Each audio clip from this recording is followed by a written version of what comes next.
to our Bible Ponder for this week. Thanks for bearing with us as I was away for a couple Wednesdays on holiday, but I'm back now, and I thought we'd just get right back into a few things that I think are very interesting or helpful.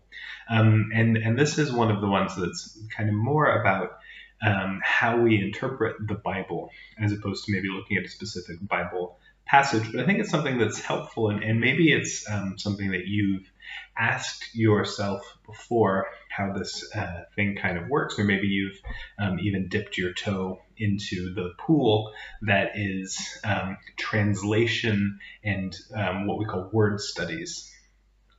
So the idea that I want to talk about is, how do we do word studies and how are they helpful? Obviously, there are a lot of English translations. There's a lot of different English translations that are all looking at basically the same manuscripts that are written a long, long time ago, and they're translating them and updating them into English. And there's a long process that goes into that. But one of the things that we can do to try and help us not make some mistakes of being anachronistic about things or kind of reading our own culture back into the text is to go back in and pull out specific important words, look at them in their original language, kind of how they functioned and what they were in their original cultures, and we get kind of a more robust flavor for what the author is trying to say that maybe sometimes our English words just don't capture. Not because English is any less proficient than any ancient language, it's just a difference of language and cultures. And it's one of the ways that we try and what we call bridge the hermeneutical gap. That is, get ourselves from here in the 21st century reading the Bible in English for the most part, and get ourselves all the way back to an ancient language, an ancient culture, and an whole ancient lifestyle. And simple word studies are helpful for that. There's a lot of online tools that can give you a bit of a glimpse, but it can be really daunting and really hard if you've never studied these languages. And studying languages, any language, takes a lot of time and a lot of practice.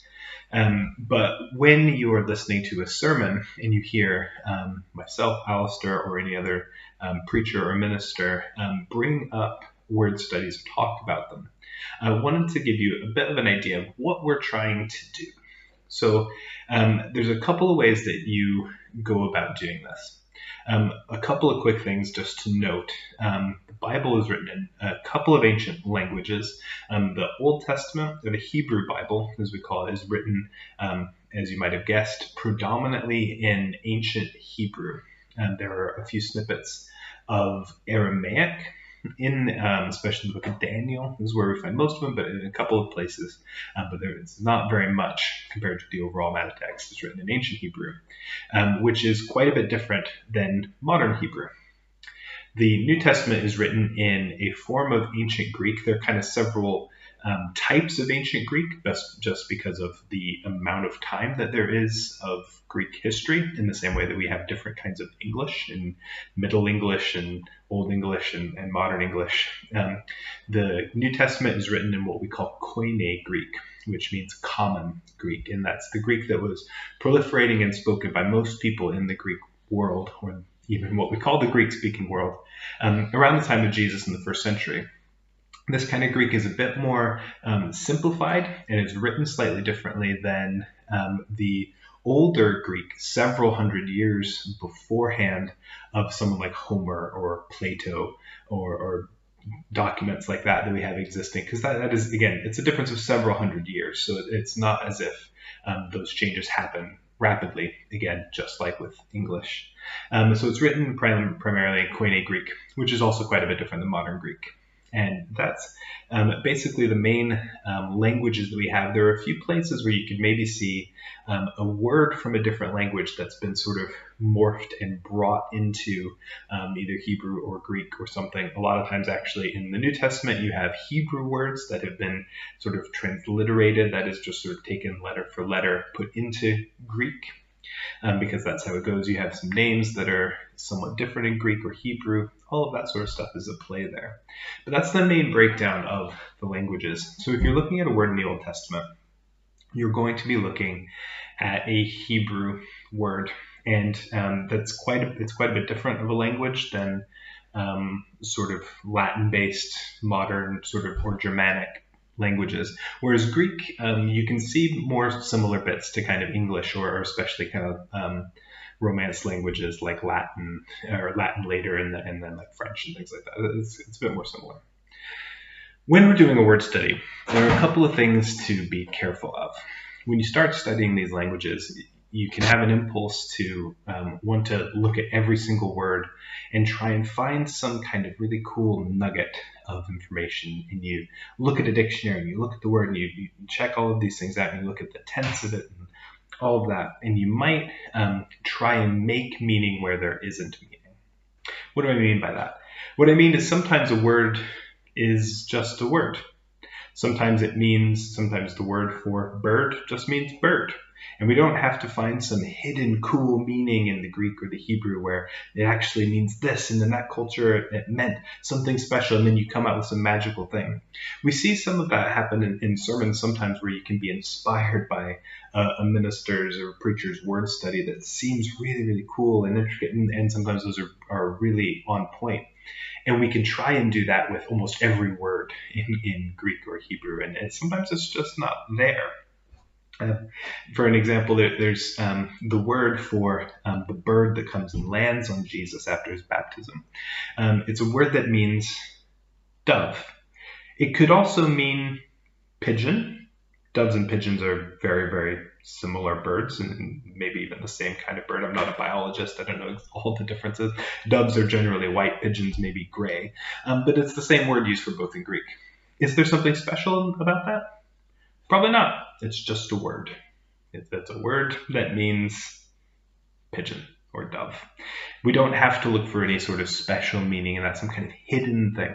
If we're trying to look for some kind of hidden code, we're going to be disappointed and we're going to come out with some weird things.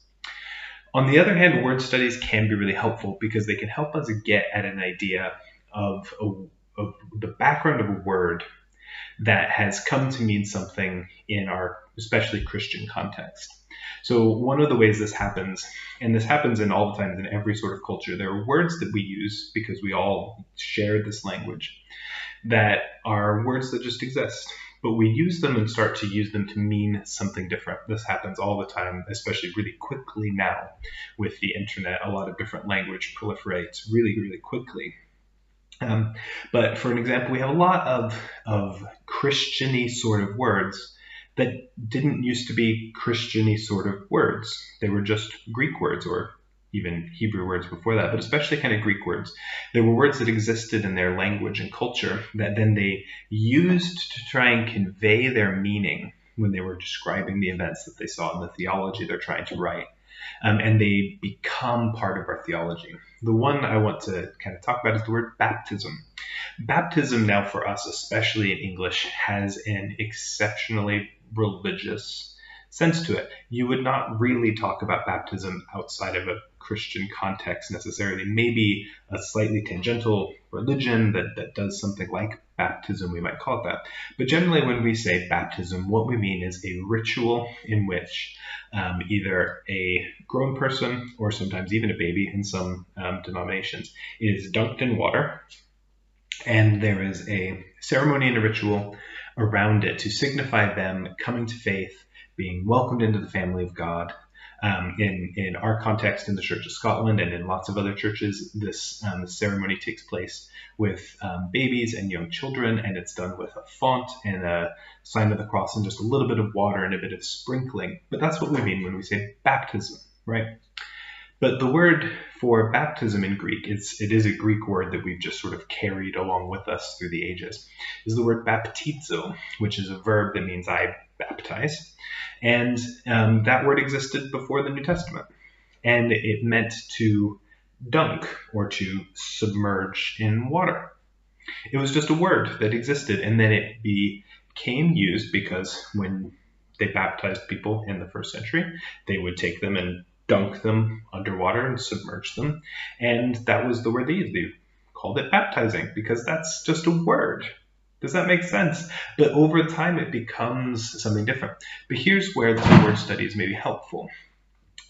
when you look at a word study, one of the things you do is you look at places in which that word exists in ancient texts outside of the Bible. So you can look at where that word exists in different parts of the Bible. So you can compare Matthew and Mark and Luke and John and Romans and whatever, and look at where these different words are and how they're used. But then you look at places outside the Bible and you can look at different things. So there's one place where the word for baptize is used, and it's used by someone describing, oddly enough, the process of pickling a cucumber. And so they use one word that's similar to baptism to talk about sort of dipping the cucumber in some water to kind of cleanse it. And then they use the word for baptism when they talk about submerging the cucumber in the pickle brine or vinegar to start the pickling process. That is, that cucumber is pickled, it's baptized into a pickle, essentially. Another way that baptism, or that word for baptize, is used is the idea of a ship sinking and into the water in the Mediterranean, and it is sort of baptized into the sea. And so what you get out of that is this idea of dunking and submersion, and it helps kind of get at the culture, get at the idea, and again sort of release these words from a super stuffy and religious way in which they only mean one thing to us, when in reality that word is just a word that existed in Greek that then came to morph into how we use it today for a specific ritual context. And so that's a kind of helpful way. Sometimes when we look at a word, we're going to get more of a robust flavor, because again, a word might start to take on different connotations over time. One of the examples I use often for this is the way that language changes over time. So there's a verse in which the Holy Spirit is described as, in Greek, a paraclete, which means someone who comes alongside. Para is a prefix that we still use sometimes in English, which means alongside of or with, and the paraclete was someone who is like with you, stirring, pushing you forward. In the King James, in when it's first translated in English, that word is translated as comforter, and so I will send you another comforter. And this idea of a comforter in the original context of that English translation means someone who is with you, alongside of you, who spurs you on and encourages you. And over time in English, the idea of a comforter has very, very much changed. In modern English, especially for me growing up, comforter actually was another word for duvet. So you had a duvet, or you might call it a comforter. But comforter is someone, who just comes along and is like, oh, that's okay, and offers comfort. And that's an example of how English has changed over time and changed the translation. And so to read a King James that says, I will send you another comforter, and talking about the Holy Spirit, we might not quite get that. And so a word study can help us get back to that original word and see, well, what is the author trying to say originally? Are they trying to say the Holy Spirit is going to come like a big fluffy duvet? No, that's not what the author's saying. The Holy Spirit is going to come and be alongside you, guide you, sometimes even maybe push you from behind. And that's how a word study can be helpful. But be a bit wary of word studies that are trying to say too much. This is my last warning, is if someone is trying to come along with a word study and tell you that a word means something completely different than what it says, and that it changes the entire meaning and it changes everything you know about theology, I would be quite suspicious of that. Our modern translations are very, very good. The NIV has just been updated actually pretty recently. The NIV, or the NRSV, was only translated in 1989, and it's actually, I think, being revised soon, with some, again, just updating the language, updating the translation, making sure we've got the best of it. And it's done by pretty large groups of scholars. So not every translation is created equal. Some translations, like the ESV, have a bit of it's the English Standard Version, have a bit of an agenda with some of their translations. But again, most of it's going to be pretty consistent. 99% of the words are going to be just about the same. So don't or I would say be suspicious of someone who tries to do a word study and sort of upend everything you know about theology, because words are just words at the end of the day. And if someone was to try and come and do a word study of English and some letter you wrote your friend, and they pull out, you said, I wanted to go for coffee, and they pull out that phrase, they do a whole big study about what it means to go for coffee, and you would import all of this meaning and phraseology and all of this, you would kind of be like, well, I just meant we were going to go for coffee. I'm just using words, I'm using language. And so a lot of the times I do start to err on the side of just remembering that this is just language. These are just words, and people are trying to communicate. It's not a hidden secret code. They weren't, when they were writing in Hebrew or Greek or Aramaic or whatever, they weren't trying to hide secrets in it, is what I mean. They were just using language to communicate. So don't try and do too much with it. Don't expect too much out of it. Don't expect miracles out of every word study. But I hope that's a bit of a rambling glimpse into what happens when we're looking at ancient languages and what we're trying to find, and also what we're not trying to find. We're trying to bring the text to life. We're trying to get a robust flavor, and again, maybe even free these sort of spiritual religious words like salvation or sanctification or mercy and grace, and all of these words that are so imbued with a religious sort of flavor that in some ways they kind of lose their meaning because they have so much going on with them and so much in our own minds that can kind of cloud it what the authors are actually trying to say when they use these words. They're not just necessarily throwing words at a dartboard, but they do mean something. And sometimes the way that we use a lot of these sort of Christianese sort of words can lose their meaning when we forget to actually define what we mean by them. So I hope this is helpful, maybe interesting. For some of you, I'll maybe do a few more things like this and maybe even do some word studies that might be interesting for us to see what a good word study can be, and maybe even a couple examples of what a bad word study can be. So look out for that in the future. Thank you for watching and for coming along with us, and welcome back to the Bible Ponder. Thanks, everyone. Have a good evening.